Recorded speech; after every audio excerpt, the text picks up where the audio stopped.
Talvez você já tenha bebido suco usando 2 canudinhos iguais. Entretanto, pode-se verificar que, se colocar um canudo imerso no suco e outro do lado de fora do líquido, fazendo a sucção simultaneamente em ambos, você terá dificuldade de bebê-lo. Essa dificuldade ocorre por quê? Bom, quando você toma com um canudinho e quando você toma com 2 canudinhos, um dentro e um fora do líquido, você vai ter grande dificuldade tomando com 2 e com um vai ser bem sucedido. Por que tomar com 2 é difícil, com um é fácil? Se você não fez essa experiência uma vez na vida, depois faça o teste. Se você usar um canudo mais grosso, vai ser mais difícil ainda de tomar se tiver 2. Você vai perceber isso nitidamente. Mas qual a explicação? Vamos lá de uma maneira direta. Aqui fora nós temos a pressão atmosférica empurrando o líquido. Esse líquido tende a escoar, a vazar para algum lugar. Se tivesse um furo aqui, escoaria para cá. Se tivesse um furo aqui, escoaria para cá. Se tivesse um furo aqui, escoaria para cá. Não é o caso, não tem furo. E aí, o que impede que esse fluido suba pelo canudo é que aqui dentro também tem ar e também tem uma pressão muito parecida com a da atmosfera. Esse ar cancela, né, as pressões de dentro do canudo com a de fora. Aí vem a sua parte. Você vem com o canudo e respira o ar. Manda o ar para dentro dos pulmões. Quando você faz isso, você tira o ar aqui da sua boca, retira o ar, consequentemente a pressão aqui dentro do canudo, e aí você faz com que aqui dentro a pressão vá diminuir. Então a pressão diminui. Com a pressão menor, esse líquido que está sofrendo a pressão aqui atmosférica vai tender a escoar para dentro da sua boca. Por quê? Porque a pressão maior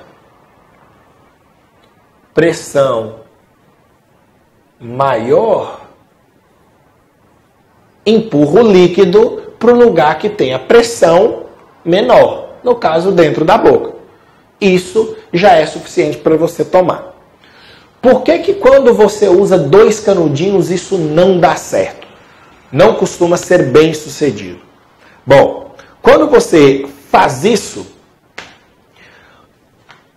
por esse canudo você respira o ar daqui. Então você manda ar para os pulmões. Porém, com outro canudo, você repõe esse ar para a boca. Então, a pressão na boca praticamente não altera. Então, você vai manter a pressão aqui dentro igual aqui fora. Não vai ter uma diferença de pressão considerável para a pressão atmosférica empurrar o líquido para a sua boca.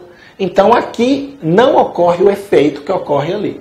Logo, a dificuldade de tomar um líquido assim seria, aí na minha questão, a letra E, que fala, essa dificuldade ocorre porque pressão no interior da boca assume praticamente o mesmo valor daquela que atua sobre o suco.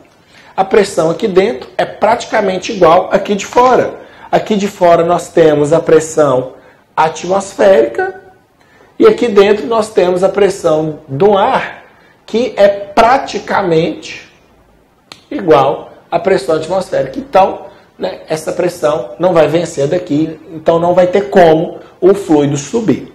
Beleza? Então, nossa resposta é a letra E.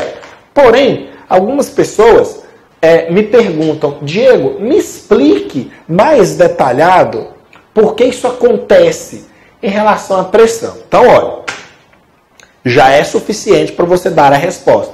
Mas agora eu vou dar uma resposta mais conteudista, um pouco menos teórica. Vamos lá. Se você pensar naquela situação, eu vou colocar aqui um ponto A, aqui, no canudo, no líquido dentro do canudo, e um ponto B, aqui, fora do canudo. Então nós temos um ponto A e um ponto B. Beleza.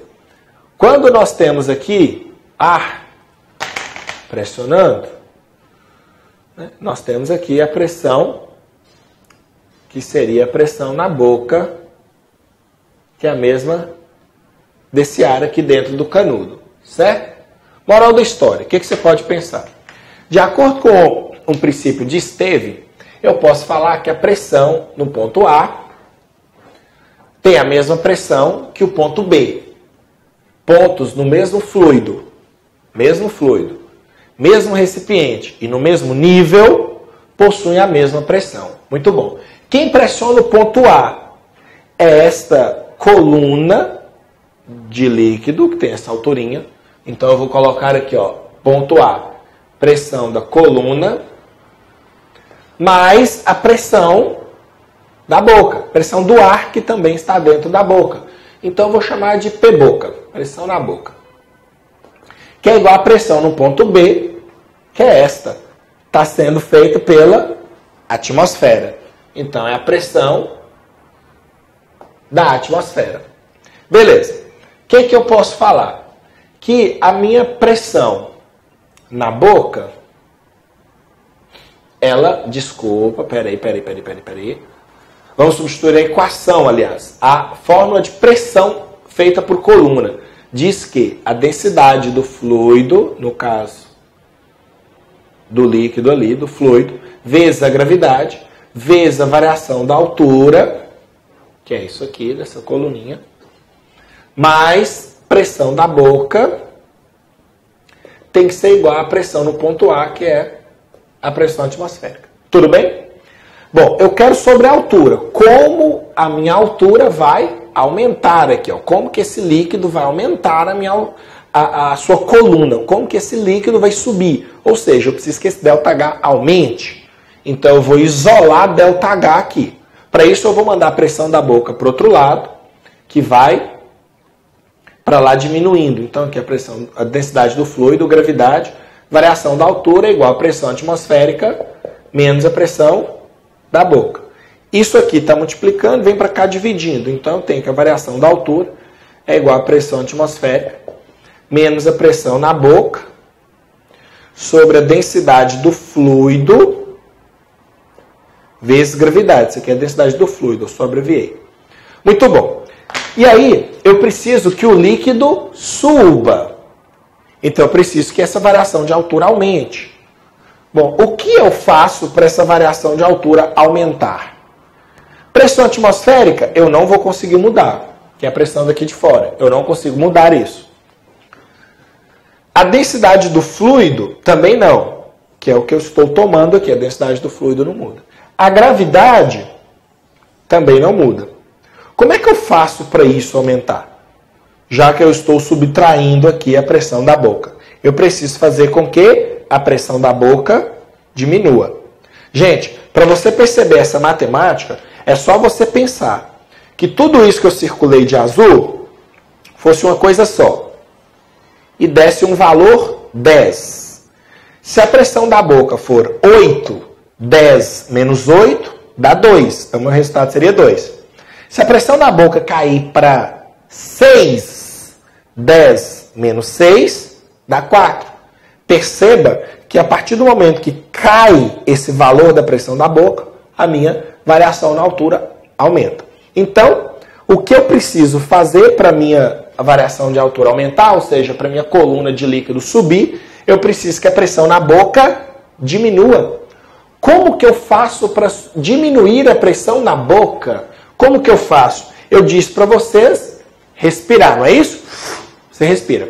Quando você respira, você diminui o número de partículas ali dentro. Aí você vai ter que pensar em gases. Bom, vou colocar uma observaçãozinha em relação à pressão na boca aqui, ó. Para você pensar em gases, você vai pensar em PV é igual a nRT. Então nós temos que P é igual a nRT sobre V. Bom, a constante universal dos gases você não vai mudar. A temperatura também não. O volume também não. O que você vai fazer é que você diminua o número de partículas na boca. Se você fizer diminuir, se você fizer com que caia o número de partículas na boca, o que você vai fazer com a pressão? vai fazer com que ela caia também. Moral da história, se o número de partículas da boca diminui, a pressão diminui. Se a pressão na boca diminui, a variação da coluna de líquido aumenta. Então, ela vai subir. Então, olha, essa questão eu te dei uma explicação mais teórica, que já é suficiente para você achar a resposta, e uma explicação um pouco mais pesada, mais conteudista para vocês entenderem aí das duas maneiras. É isso aí. Então, resposta letra E. Usando os dois canudos, a pressão no interior da boca assume praticamente o mesmo valor da pressão aqui de fora. Beleza? Espero que você tenha entendido essa questão. Se tiver um exercício que você não entendeu a resolução, manda, ou melhor, se tiver um exercício que você quer ver a resolução, manda para mim, eu vou resolver para você assistir.